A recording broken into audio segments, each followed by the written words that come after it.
What's going on, dudes and dudettes? So, yes, found out some news that LeBron said that he wants to retire as a Laker. I mean, it's pretty cool idea to have one of the top players in the NBA to retire as a Laker again, but I don't know.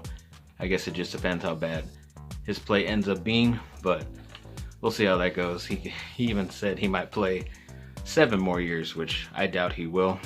Then found out the other day that Reggie Bush is actually coming out with a documentary. I forget if it's from Fox Sports or who he works with, or maybe ESPN, but I know it's going to dive deep into what had happened. He said a quote that it's going to be his side of the story, of course, finally, the truth, as what a lot of people are saying. So, yeah, definitely looking forward to it. Always seems to be some type of conspiracy or something happening with USC ex-players and stuff, so hopefully we'll get to the bottom of this situation and find out what really went on. Then Korey Foreman, the top high school player coming into college next year at USC at a Corona Centennial, is actually signed for his name, image, and likeness, so he can now start making money. But he's one of the first guys I heard sign with like one of the top agents out there. It's actually, I believe it's Drew Rosenhaus's company, Rosenhaus Sports. And I know he was more linked to like top MLB players, but I know he's also done football players as well. So I guess he got to get the best of the best with a guy who could be a potential top 5 pick once he is draft eligible. So congrats to him, and we'll see how it could benefit him. And then they've actually said that a record amount of athletes coming from one school going to Tokyo is actually USC won that. It wasn't a competition, but it is. And so yeah, USC has, I believe the record number is 61. Yeah, 61 total athletes going from one school to the Olympics to represent every, I guess, walk of country out there. So that's cool. I guess the rich parents didn't pay for them to make these teams, but you never know. So we'll see how they do. Then a lot of talk has been saying that Lonzo Ball could be an option for the Lakers, whether it becomes a sign-in trade or some type of deal they want to make for him. I don't think they should. I just think he could be a talented player, but it's better when he's not in the spotlight. Yeah, you're playing alongside a guy like Zion Williamson and Brandon Ingram, but still you're playing in New Orleans. It's not as big as a LA, New York, Miami area. So I just think if he comes back, especially back home, he's gonna go back to his old tendencies and his shot's gonna get messed up again. And yeah, I don't think it's gonna be a bright future in LA for him, so I hope they don't do that. Then when USA Basketball opened up their exhibition, they kind of lost to a couple teams. Nigeria, Australia, who's always seemed to have their number recently, but yeah, everybody was questioning if it was maybe the absence of Coach K now, especially now that San Antonio Spurs head coach Greg Popovich is running things. Hasn't been as smooth of a transition as a lot of people would have hoped for, but I don't know. They did win, I believe, their past couple games, especially one against Spain recently, but I don't know. Tatum, ex-Duke player, has been playing pretty well.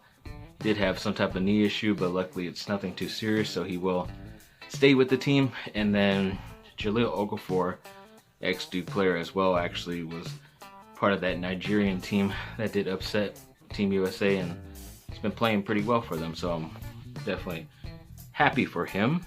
Then both 2 USC guys were actually named to watch list awards for things coming up at the end of the college football season. So Keaton Slovis was named the Maxwell Awards watch list, which is the top college football player out of all of college football. And then Drake Jackson, the defensive lineman, was named a top, I think it's the top defensive player in the country for the Bednarik Award, or Bednarik, I don't know how you say it. But yeah, it has been a while since USC has won. I'm sorry. It looks like I'm sweating. This room is freakishly hot, and I don't want the fan on because you probably won't be able to hear me, but yes, both those guys have made it, and hopefully they'll be able to win one of those. And yes, Space Jam, LeBron James movie was recently released this last weekend. It's not horrible. I don't think it's as cool or good as the first Space Jam, but that's been a crazy classic, especially for children of my generation, a little bit older, so it would have been tough to make it anything better. There's some parts that aren't that bad. It's pretty interesting, pretty cool, but overall it's not that great of a movie. LeBron's not the greatest actor, but I don't know, it's a nice homage, I guess you could say. A lot of nice surprise cameos and different Easter eggs in there, so if you have a chance, might as well just check it out. It's not Shakespeare, but most movies aren't. Then the NBA and the NBA Players Association announced that the play-in tournament will return for next season. So that's what the Lakers were a part of. They had to play a game or two before the playoffs started to see if they would make the playoffs or not in the 7th and 8th seed. I guess it turned out very well for the NBA, so they want to do it at least one more year, and we'll see if it gets put on officially at the end of the year. But yeah, I just hope the Lakers aren't part of that again, because it was pretty stressful. Then Duke basketball recently came out with a video showing a lot of their younger guys, a lot of the freshmen, incoming freshmen, practicing and scrimmaging and on YouTube, and it was pretty awesome. Those guys look like they're ready to go.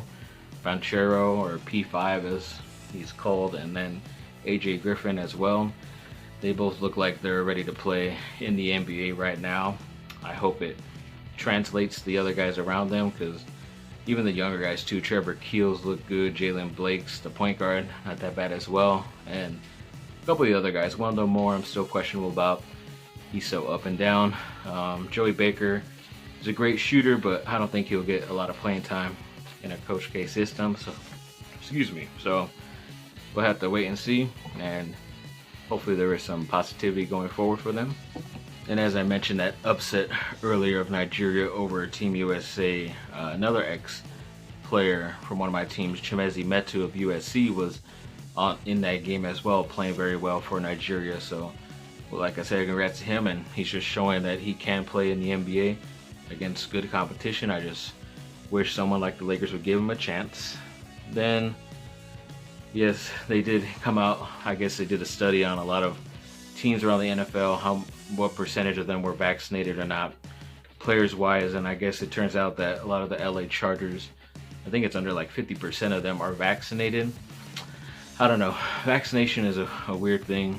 I've even heard of a lot of people now that are getting sick even though they have the vaccination, and I don't know, I always thought they might have given you nothing, or maybe just a regular flu shot, and they just said it was something, and just never know what's going to happen. So that's why I wanted these trials to go through first after a year.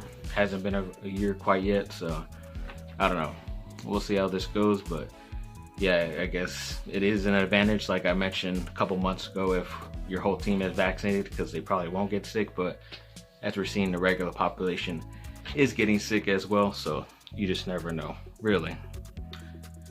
Then, yes, Keaton Slovis, mentioning him again.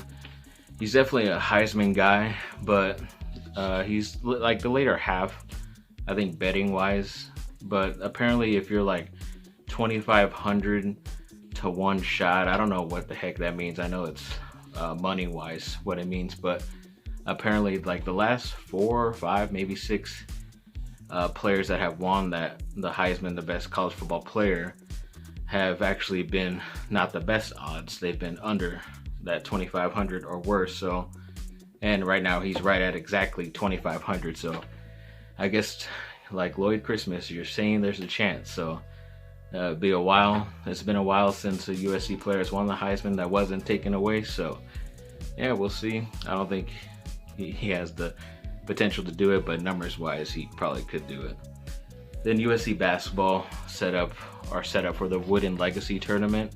They're playing against St. Joseph, and I know San Diego State and Georgetown are also in that, but not sure if it's a bracket where they'll play the winner of that other game, but that'd be cool if they do.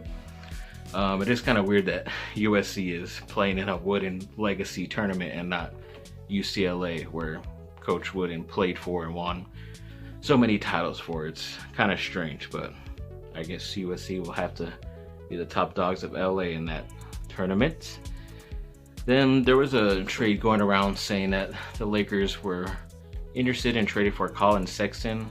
I think I've mentioned that a few videos ago. It's been a while since I can remember, but I kind of figured that now that if they find out that the Lakers are interested, then they will have to include someone older, and Kevin Love is an ex-player of LeBron. I mean, it could work. You could revitalize Kevin Love. He's just been sucking and having injuries ever since LeBron has left him, and he has a pretty high contract. So I don't know if it's really worth it, but to get a guy like Colin Sexton, it might be if you don't give up too much in return. But it is Cleveland, so they could mess up the trade and the Lakers could come out on top. So let's hope for that. Then, yes, the last 10 years of the NBA draft, the first forward, the guy who plays the position of forward, I guess small forward or power forward, that has been selected has actually come from Duke. I think 5 of the last 10 guys of the last 10 years. So yeah, I think it was Zion, Marvin Bagley, Jason Tatum, Brandon Ingram, and Jabari Parker as well. So most of those guys are playing well. I think other guys on that list, like Michael Kidd-Gilchrist from Kentucky, hasn't been playing well. Anthony Bennett, the first overall pick to Cleveland out of UNLV, was just bad.